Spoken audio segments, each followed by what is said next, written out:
सर्वमंगल मांगल्ये शिवे सर्वार्थ साधिके शरण्ये त्र्यंबके गौरी नारायणी नमोस्तुते। आपका स्वागत है आपके अपने चैनल वास्तु गुरु में। आज के एपिसोड में मैं मंगला गौरी के व्रत, पूजन विधि तथा उद्यापन की विधि बताने जा रहा हूँ। साथ ही मंगला गौरी के व्रत की कथा भी सुनाऊंगा। 16 सोमवार के साथ साथ यदि मंगला गौरी का व्रत किया जाए तो विवाह में आ रही बाधाएं दूर होती हैं, परिवार में सुख और शांति आती है। इस व्रत की पूरी महिमा और विधि में बताने जा रहा हूँ। इससे पहले हमारे चैनल को सब्सक्राइब, लाइक और शेयर करें, क्योंकि हमारा चैनल व्रत, पूजा विधि, अनुष्ठान, धार्मिक एवं पौराणिक कथाएं तथा वास्तु शास्त्र की सही जानकारी आपको देता है। हम आपको वही जानकारी देते हैं जो कि प्रामाणिक हो। माँ पार्वती का यह व्रत श्रावण मास में यानी कि सावन के महीने में पड़ने वाले प्रत्येक मंगलवार को किया जाता है। यह व्रत मंगलवार को रखे जाने के कारण ही इसे मंगला गौरी का व्रत कहा जाता है। इस व्रत में एक ही समय अन्न ग्रहण करके पूरे दिन माँ पार्वती की आराधना की जाती है। मंगला गौरी का व्रत इस प्रकार से करना चाहिए। प्रातः काल नहा धोकर एक चौकी पर सफेद तथा लाल कपड़ा बिछाना चाहिए। सफेद कपड़े पर चावल से नवग्रह बनाते हैं तथा लाल कपड़े पर गेहूं से षोडश माता बनाते हैं। चौकी के एक तरफ चावल और फूल रखकर गणेश जी की स्थापना की जाती है। दूसरी तरफ गेहूं रखकर कलश स्थापित करते हैं। कलश में जल रखते हैं। आटा का चौमुखी दीपक बनाकर 16-16 तार की 4 बत्तियां डालकर जलाते हैं। सबसे पहले गणेश जी का पूजन किया जाता है।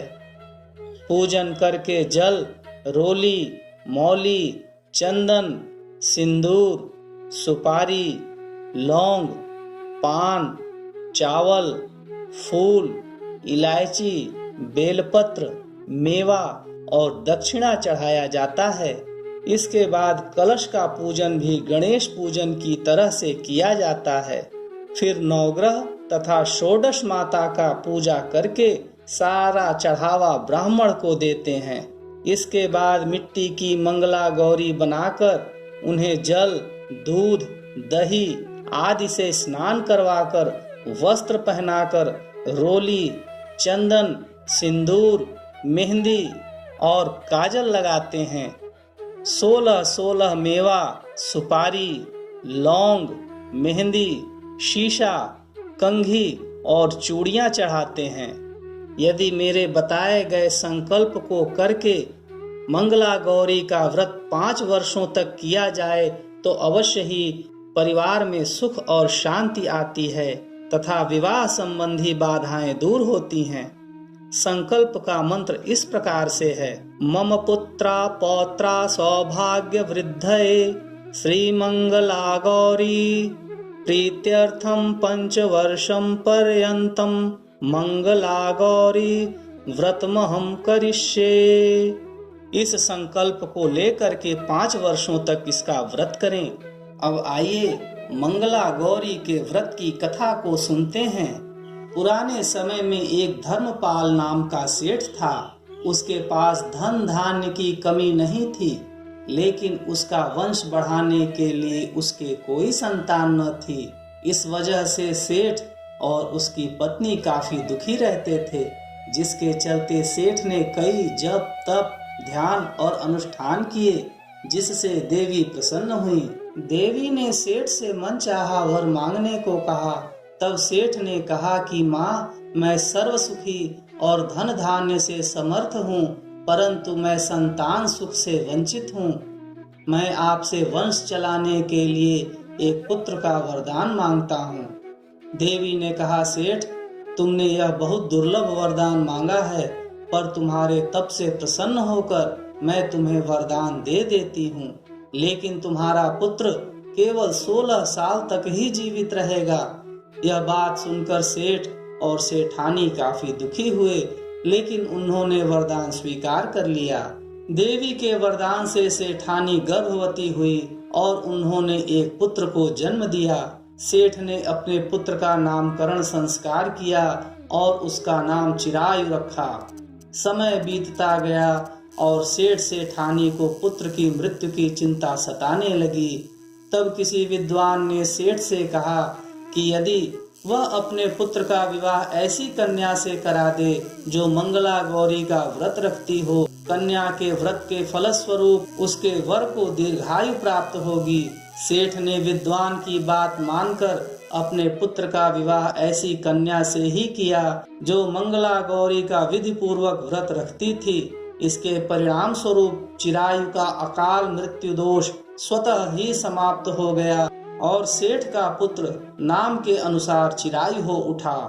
इस तरह जो भी स्त्री या कुंवारी कन्या पूरे श्रद्धा भाव से मां मंगला गौरी का व्रत रखती हैं, उनकी सभी मनोरथ पूर्ण होती हैं और उनके पति को दीर्घायु प्राप्त होती है। तो यह थी मंगला गौरी के व्रत की कथा।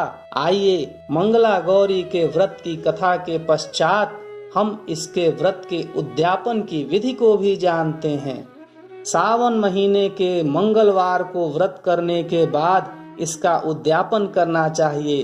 उद्यापन में खाना वर्जित है। मेहंदी लगाकर पूजा करनी चाहिए।